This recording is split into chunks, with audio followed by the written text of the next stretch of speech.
भर में लोगों से कहना चाहता हूं, कम मेक इन इंडिया।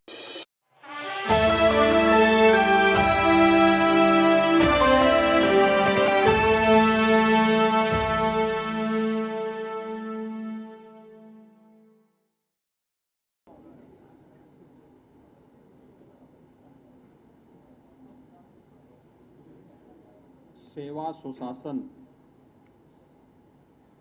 और गरीब कल्याण के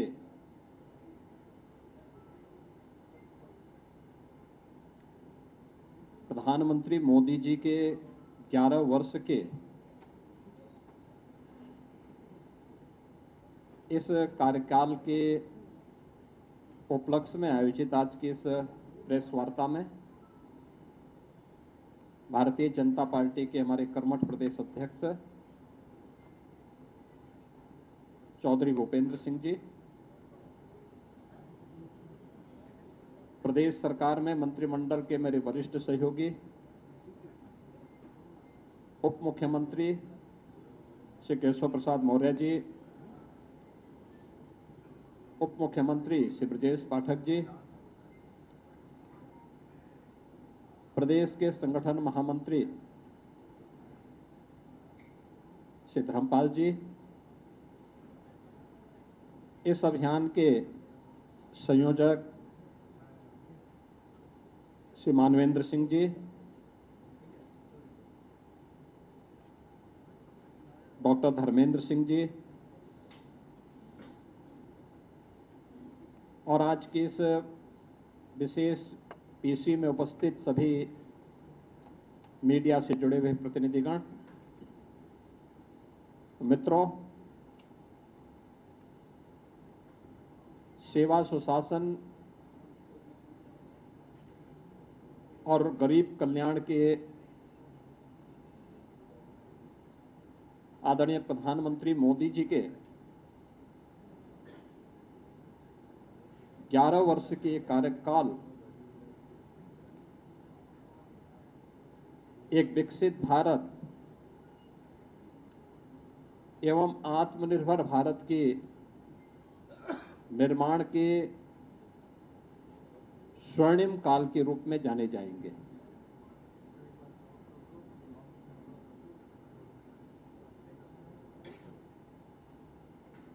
इन 11 वर्षों में प्रधानमंत्री मोदी जी ने वैश्विक स्तर पर भारत के विश्वास को सुदृढ़ करते हुए भारत को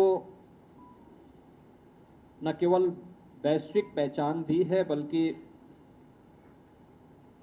स्वयं को तपाकर खपाकर 140 करोड़ भारतवासियों को भी एक विश्वास का प्रतीक बनाया है।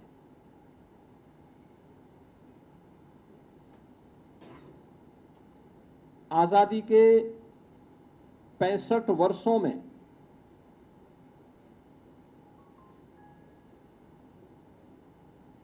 कांग्रेस नेतृत्व की और अन्य अस्थिर सरकारों के कारण आम जन का जो विश्वास टूटा था,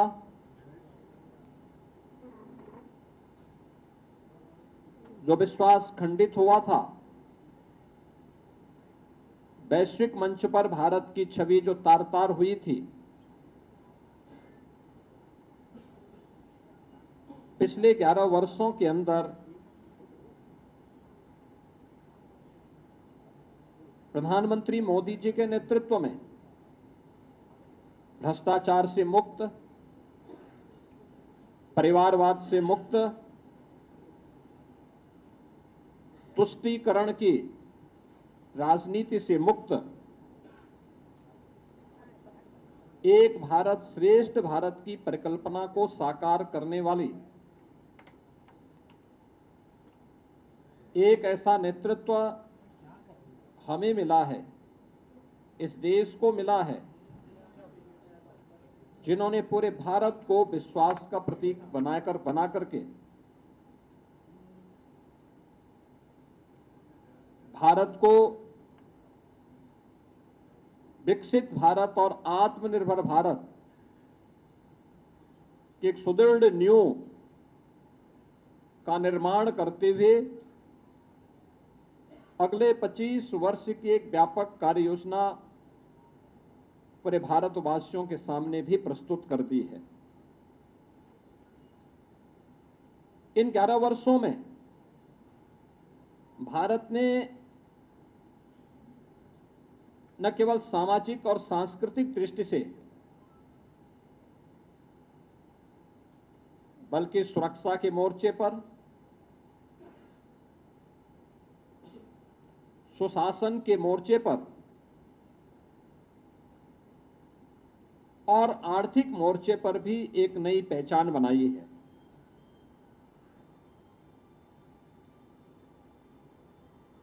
शासन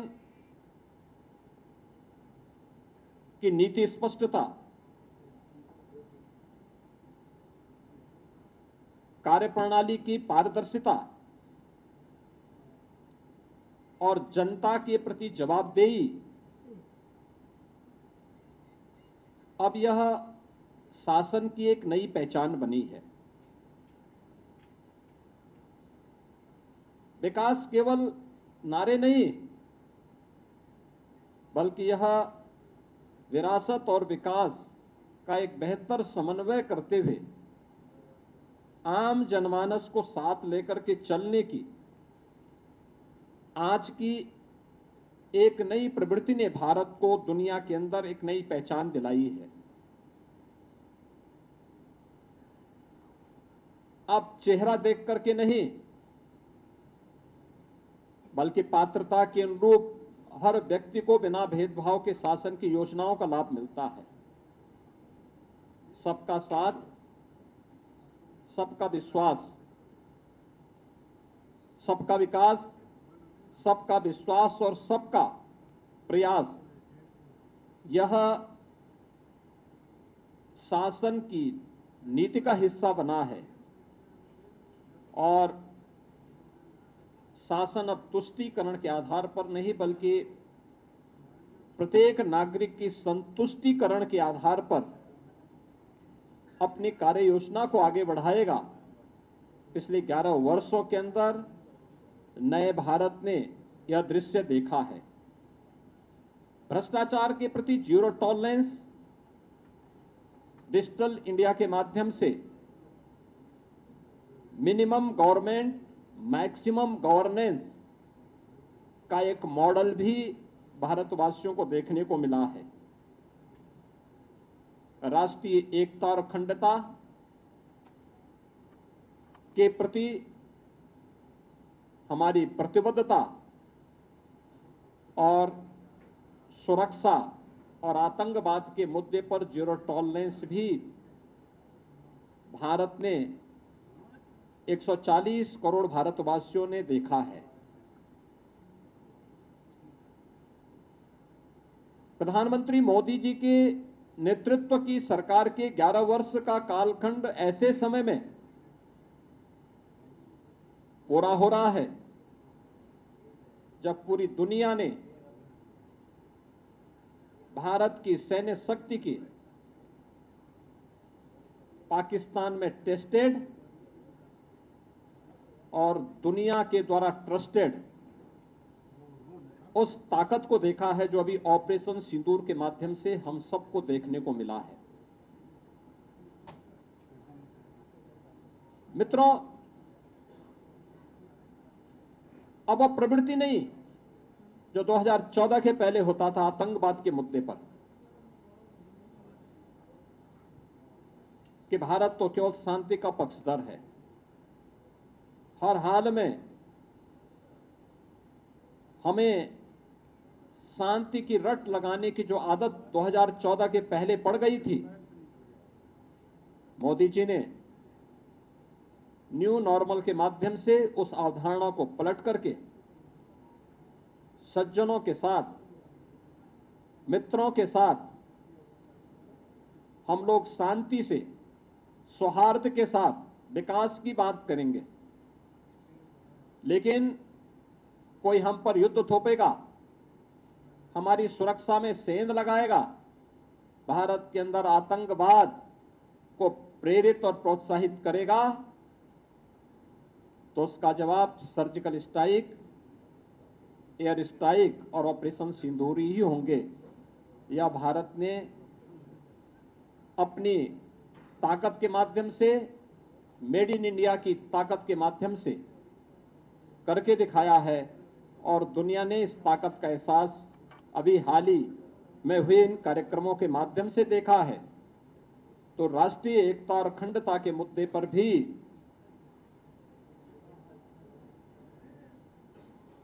उन्नीस से लगातार भारत पर थोपे गए धारा 370 को पूरी तरह समाप्त करके जम्मू कश्मीर को, लद्दाख को भारत के कानून के अनुरूप, भारत के संवैधानिक दायरे में लाकर भारत की अखंडता को कश्मीर से कन्याकुमारी तक एक भारत श्रेष्ठ भारत के इस नए मॉडल के रूप में प्रस्तुत किया है। मित्रों, आजादी के अमृत महोत्सव वर्ष में देश की जनमानस को प्रधानमंत्री मोदी जी ने विकसित भारत का जो मंत्र दिया, इसके लिए प्रधानमंत्री मोदी जी ने 5 प्रण और 11 संकल्प प्रत्येक भारतवासी को याद कराए थे। ये 5 प्रण, और आपने देखा होगा ये 11 वर्ष के कालखंड इन 5 प्रण के दायरे में उन 11 संकल्पों को जीवन का हिस्सा मानते हुए ही आगे बढ़े हैं। ये 5 प्रण, विकसित भारत का संकल्प, गुलामी की मानसिकता से मुक्ति, अपनी विरासत पर गर्व, राष्ट्रीय एकता और एकजुटता और नागरिक कर्तव्य का पालन। 11 वर्ष के कालखंड को अगर आप देखेंगे तो सरकार ने विकसित भारत की जो आधारशिला रखी है वह इन्हीं 5 प्रण को ध्यान में रख करके ही रखी है, और इसी पर आधारित विकसित भारत का ये मॉडल जो आज भारत को अपनी विरासत के साथ भी जोड़ता है, दुनिया की एक आर्थिक महाशक्ति के रूप में भी स्थापित करता है और एक सामरिक शक्ति के रूप में भी भारत की ताकत का एहसास दुनिया को कराता है। उसने भारत के लिए जो 11 संकल्प प्रधानमंत्री मोदी जी ने प्रत्येक भारतवासी के लिए सुनिश्चित किए, उनमें कर्तव्य का पालन, एक समावेशी विकास, गांव, गरीब, किसान, नौजवान, महिलाएं, समाज के प्रत्येक तबके को ध्यान में रख करके किए गए कि पिछले 11 वर्षों में गरीब कल्याणकारी, लोक कल्याणकारी कार्यक्रम, इंफ्रास्ट्रक्चर के डेवलपमेंट का जो मॉडल है, ये सभी उसके हिस्से हैं। भ्रष्टाचार मुक्त शासन, टेक्नोलॉजी का उपयोग करते, डीबीटी के माध्यम से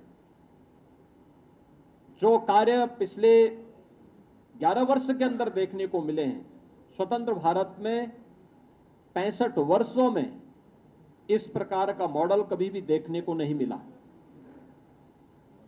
कानून का सम्मान, हर व्यक्ति कानून से बड़ा कोई नहीं। हमें कानून का सम्मान करना होगा क्योंकि कानून हर भारतवासी को संरक्षण देता है। वंशवाद की राजनीति का अंत, ये परिवारवाद की राजनीति, ये जातिवाद को भी बढ़ावा देती है, देश के सामाजिक ताने बाने को छिन्न भिन्न करती है। इतिहास की उन गलतियों की पुनरावृत्ति नहीं होने देना है जिनके कारण देश फिर से जिसके कारण देश गुलाम हुआ था। उस प्रकार की पुनरावृत्ति फिर न हो, इसके लिए आवश्यक है कि वंशवाद की राजनीति को समाप्त किया जाए। महिलाओं को नेतृत्व, नारी मातृ वंदना कार्यक्रम से लेकर के बेटी बचाओ बेटी पढ़ाओ से लेकर के नारी शक्ति वंदन अधिनियम तक किए गए अनेक कार्यक्रम, सैनिक स्कूलों में बेटियों की भर्ती हो, नेशनल डिफेंस एकेडमी में भी पहली बार महिला भी वहां पर भर्ती हो सकती है और वह भी सेना में उच्च सैन्य अधिकारी के पद पर जा सकती, कमीशन अफसर के रूप में जा सकती है, यह पहली बार हुआ है। संविधान का सम्मान, बाबा साहब भीमराव अंबेडकर के द्वारा बनाए गए संविधान का हर हाल में सम्मान होगा और इसके लिए प्रधानमंत्री मोदी जी ने 26 नवंबर की तिथि को संविधान दिवस के रूप में पूरे देश के अंदर 2015 से इस तिथि को आयोजन करने की कार्रवाई ये पहली बार हुआ। आरक्षण की सुरक्षा, सामाजिक दृष्टि से जो भी पिछड़े हैं, दलित हैं, वंचित हैं, उनको इस संविधान प्रदत्त सुविधा का अधिकार मिलना ही चाहिए।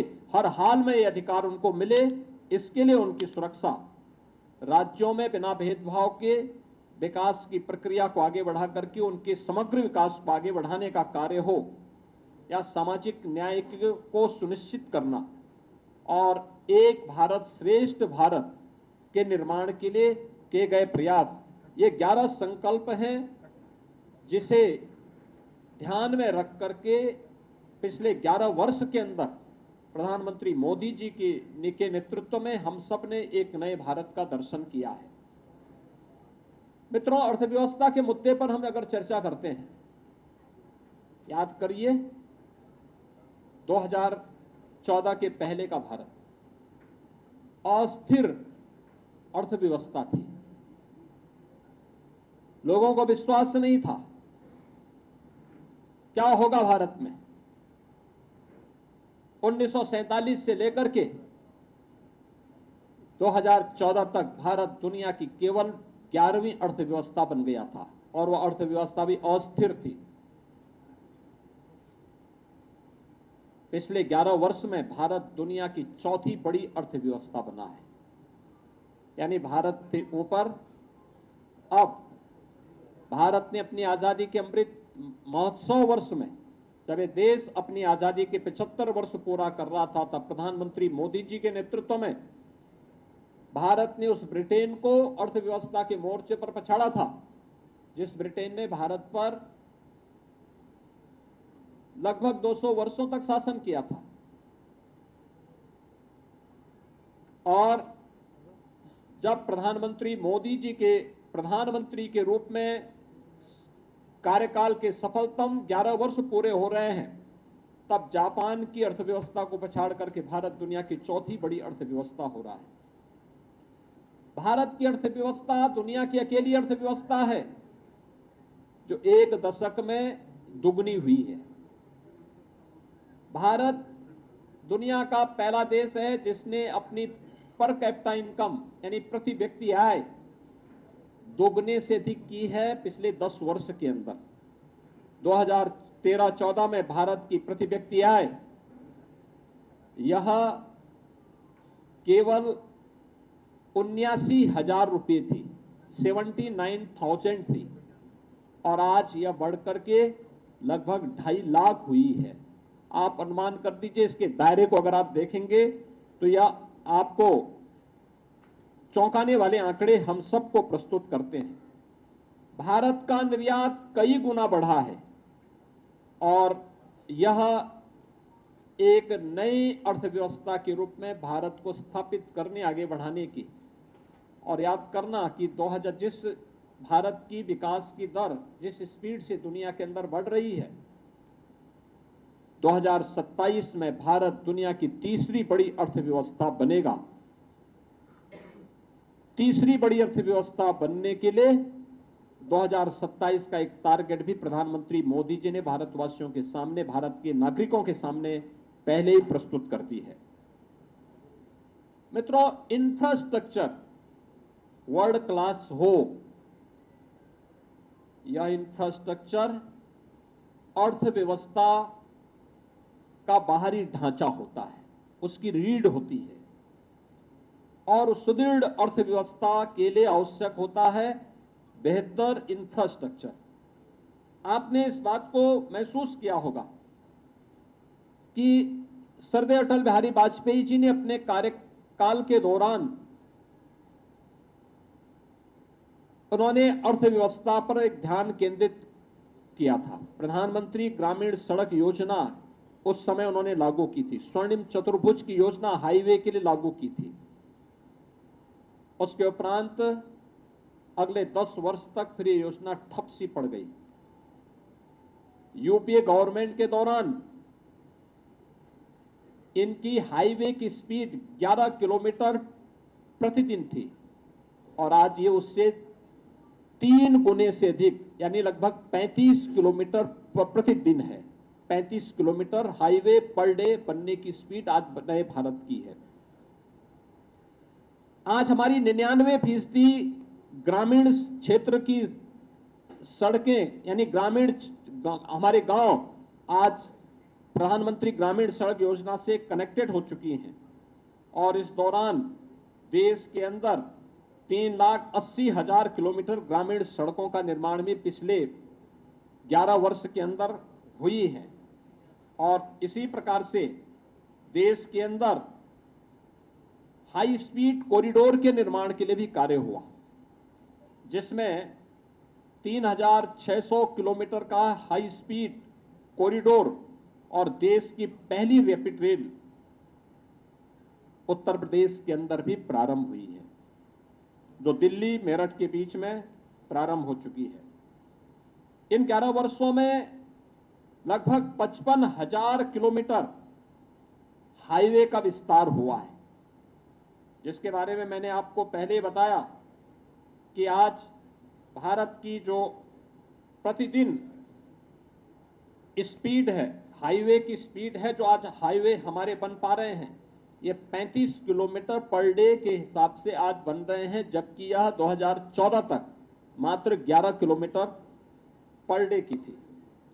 मेट्रो, पब्लिक ट्रांसपोर्ट का बेहतरीन माध्यम मेट्रो, 2014 में देश के अंदर 5 सिटी में मेट्रो का संचालन हो रहा था। उत्तर प्रदेश का एक भी सिटी उसमें नहीं था और आज देश के अंदर 23 सिटी में मेट्रो का संचालन हो रहा है। यूपी के 6 सिटी ऐसी हैं जहां मेट्रो का सफलतापूर्वक संचालन आज के दिन पर हो रहा है। विश्वस्तरीय सुविधाओं से युक्त तो नई ट्रेन नमो भारत एक्सप्रेस के रूप में, अमृत भारत एक्सप्रेस के रूप में और वंदे भारत एक्सप्रेस के रूप में आज हम सबको देखने को मिल रही है। एयर कनेक्टिविटी 1947 से लेकर के 2014 तक भारत के अंदर केवल 74 हाईवे बन पाए थे, 74 हाईवे बन पाए थे और आज इनकी संख्या बढ़कर के 160 हुई है। 160 एयरपोर्ट आज के दिन पर भारत के अंदर बन गए हैं और उत्तर प्रदेश के अंदर अगर हम देखते हैं तो उत्तर प्रदेश के अंदर यह संख्या अगर 2017 में केवल 2 एयरपोर्ट पूरी तरह और 2 आंशिक रूप से सक्रिय थे, तो आज के दिन पर उत्तर प्रदेश में 16 एयरपोर्ट पूरी तरह सक्रिय हैं और कार्य कर रहे हैं, जिनमें से 4 इंटरनेशनल एयरपोर्ट हैं और 5वां इंटरनेशनल एयरपोर्ट उत्तर प्रदेश के अंदर बहुत शीघ्र जेवर में गौतम बुद्ध इंटरनेशनल एयरपोर्ट के रूप में सामने आ रहा है। अन्नदाता किसान देश के अंदर राजनीतिक एजेंडे का हिस्सा 2014 में ही बन पाया था। सॉइल हेल्थ कार्ड हो,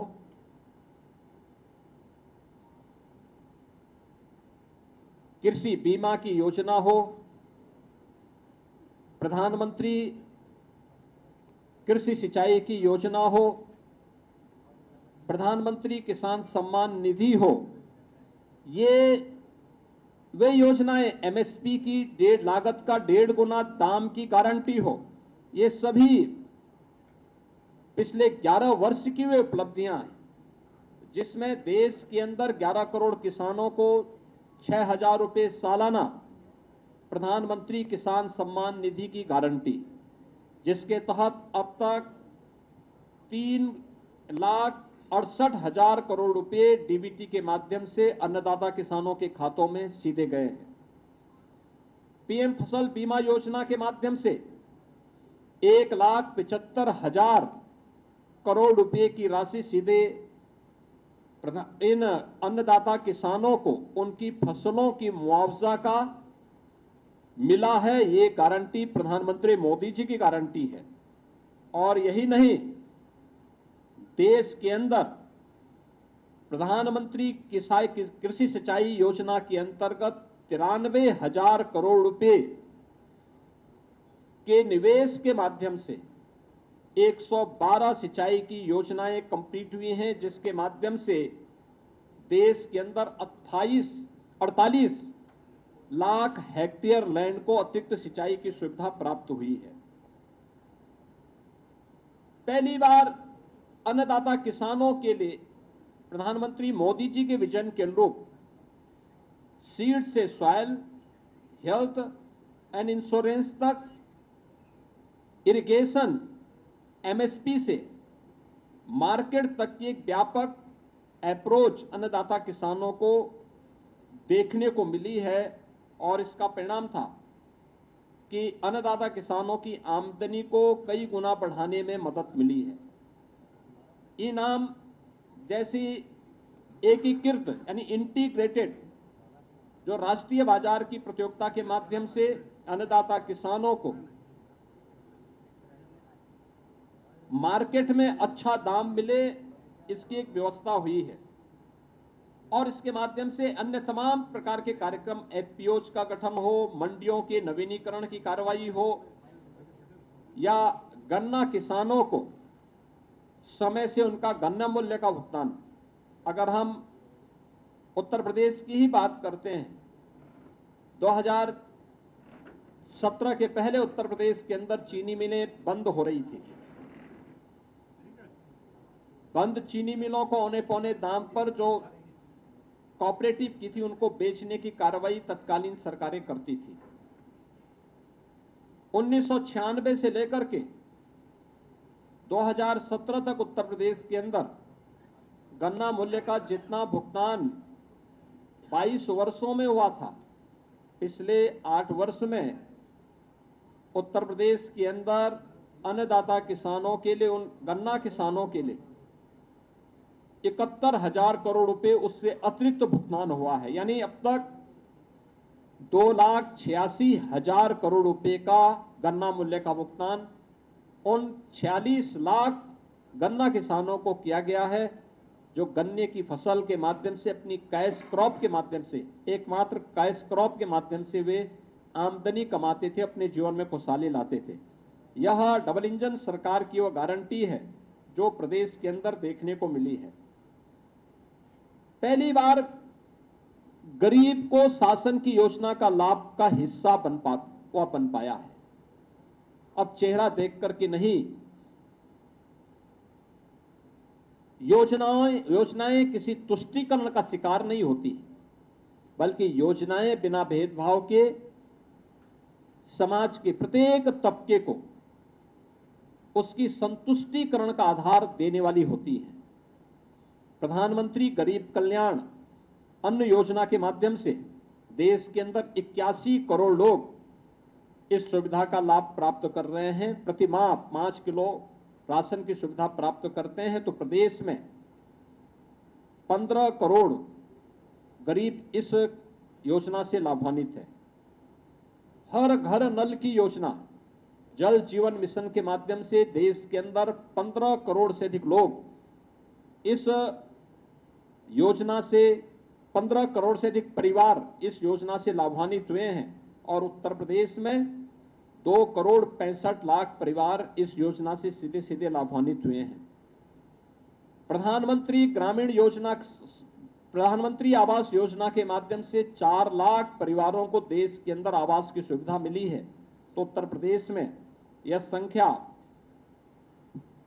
4 करोड़ से ज्यादा परिवारों को इस सुविधा का लाभ मिला है और उत्तर प्रदेश में 60 लाख लोगों को इस सुविधा से लाभान्वित हुए हैं।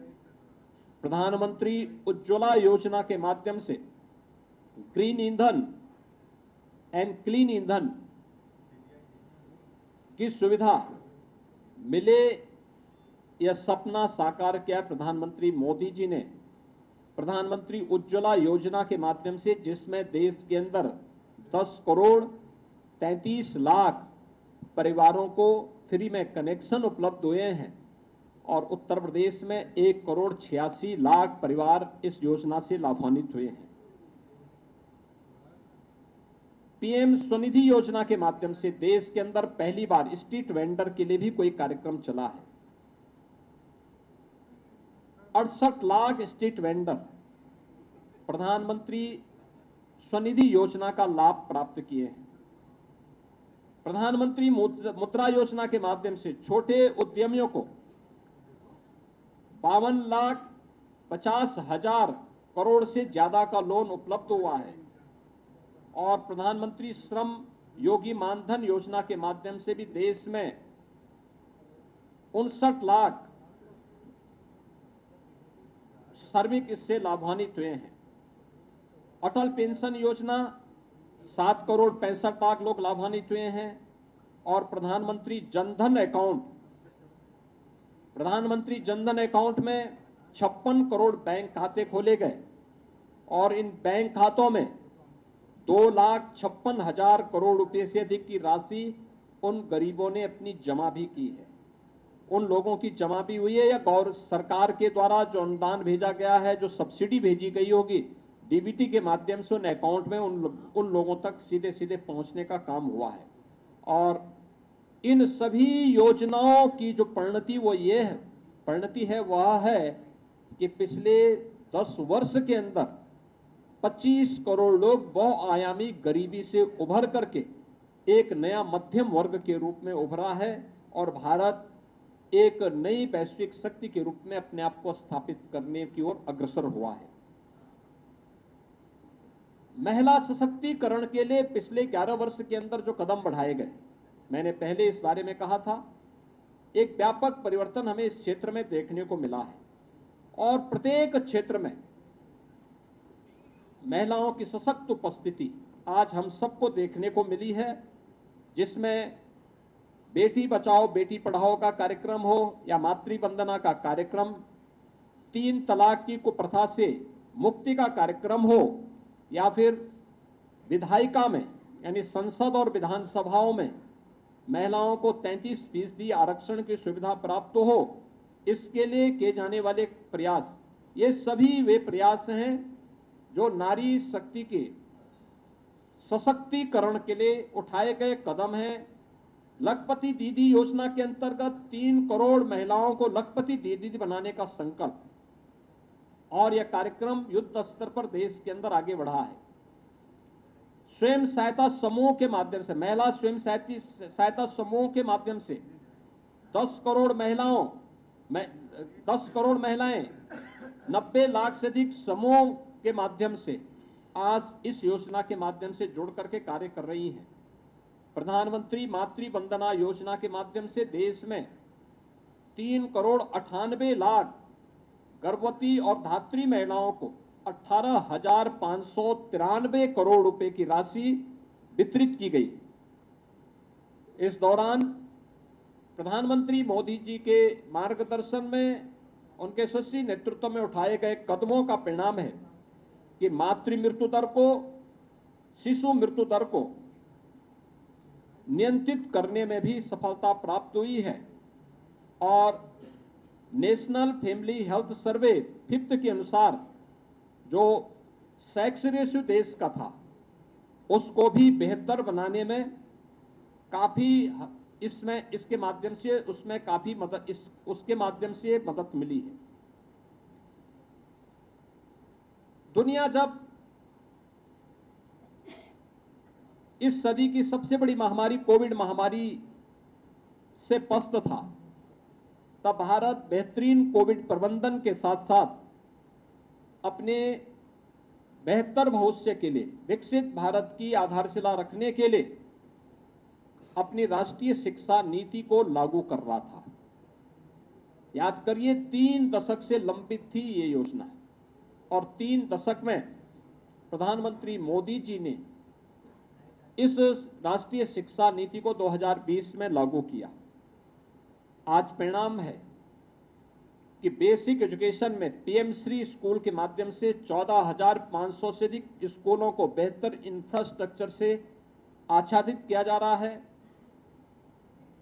देश के अंदर इस दौरान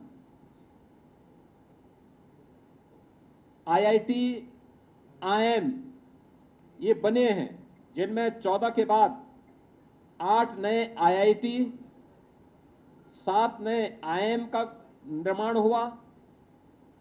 देश के अंदर पीएसयूज के माध्यम से जो रोजगार दिए गए, 8,60,000 से अधिक भर्तियां देश के अंदर हुई हैं और 490 से अधिक केंद्रीय यानी नए विश्वविद्यालयों का निर्माण भी देश के अंदर हुआ है। स्वस्थ भारत एक समर्थ भारत का आधार बनेगा, ये प्रधानमंत्री मोदी जी ने कहा था। और आज याद करिए, पिछली सरकारों में कांग्रेस ने एक एम्स बनाया था, सरदार अटल जी ने 6 एम्स बनाए और मोदी जी के कालखंड में एम्स की संख्या हुई है 23। उत्तर प्रदेश के अंदर 2 एम्स बने हैं, एक गोरखपुर में, दूसरा रायबरेली में। देश के अंदर 2014 तक केवल 380 मेडिकल कॉलेज थे। आज अकेले उत्तर प्रदेश में 80 मेडिकल कॉलेज हैं और देश के अंदर 2045 मेडिकल कॉलेजेस वर्तमान में मेडिकल की शिक्षा प्रदान कर रहे हैं। एमबीबीएस की सीट्स 2014 तक केवल 51,348 सीट्स थी। आज ये संख्या बढ़कर के 1,18,000 हुई है और पीजी की सीट 2014 में 13,246 थी। आज ये संख्या बढ़कर के 74,000 इसके बाद नई जुड़ी हैं। इसी प्रकार से आयुष्मान भारत के अंदर पहली बार देश के अंदर 9 करोड़ से अधिक, यानी देश के अंदर 50 करोड़ से अधिक लोग इस योजना से आच्छादित हुए हैं और जिसमें आज भी 1,30,000 करोड़ रुपए से अधिक का मुफ्त इलाज की सुविधा भी लोगों को उपलब्ध करवाई गई है। आयुष्मान आरोग्य मंदिरों की संख्या भी देश के अंदर 1,76,000 से अधिक हुई है। जन औषधि केंद्र के माध्यम से सस्ती औषधि लोगों को प्राप्त हो, 16,000 से अधिक ऐसे जन औषधि केंद्र जिनके माध्यम से एक सामान्य नागरिक के 38,000 करोड़ रुपए की बचत हुई है। और ई संजीवनी के माध्यम से भी देश भर में 37 करोड़ से अधिक टेली कंसल्टेशन की सुविधा आम जनमानस को देने की कार्रवाई हुई है। यानी समर्थ भारत के लिए भी 65 वर्षों में स्वस्थ बनाने के लिए जो कार्यक्रम होने चाहिए थे, उससे कई गुना पिछले 11 वर्ष के अंदर हम सबको देश के अंदर देखने को मिला है। आस्था और अर्थव्यवस्था का बेहतर समन्वय हो सकता है। विरासत भी विकास का माध्यम बन सकती है। ये हम सब ने महाकुंभ के माध्यम से देखा। प्रधानमंत्री मोदी जी का मार्गदर्शन और नेतृत्व ने प्रयागराज महाकुंभ की सफलता को जिन ऊंचाइयों तक पहुंचाया था, आपने उसको महसूस किया होगा। कैसे उसके माध्यम से हमने एक नए भारत का दर्शन किया। आस्था के माध्यम से आर्थिकी के 5 नए कॉरिडोर यूपी के अंदर बनते हुए दिखाई दिए और उनके माध्यम से उन क्षेत्रों में रोजगार और अर्थव्यवस्था को जो बल मिला है, आज हमें यह विरासत और आर्थिकी का बेहतर समन्वय हम सबको देखने को मिलता है। एक नई काशी के रूप में काशी विश्वनाथ कॉरिडोर, आज काशी के अंदर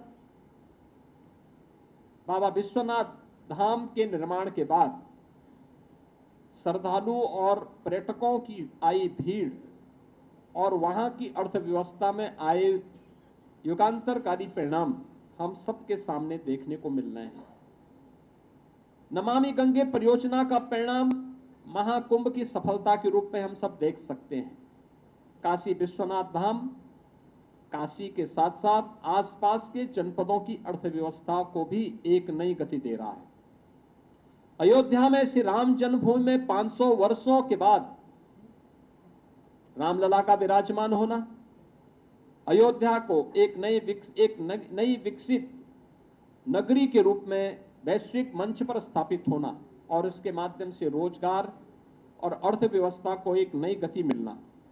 इसी प्रकार से विंध्यवासिनी धाम हो, नेमिष धाम हो, सुख तीर्थ हो, मथुरा वृंदावन, चित्रकूट या अन्य सभी पवित्र स्थलों के विकास के साथ साथ देश के अंदर महाकाल का महालोक हो, केदारपुरी और बद्रीनाथ धाम जैसे पवित्र धामों के सुंदरीकरण और वहां पर बुनियादी सुविधाओं को सुदृढ़ करने की कार्रवाई हो, ये सभी हम सब ने देखे ही हैं और इन पर निरंतर कार्य हो रहा है। पहली बार आजाद भारत में कार्य हुआ है।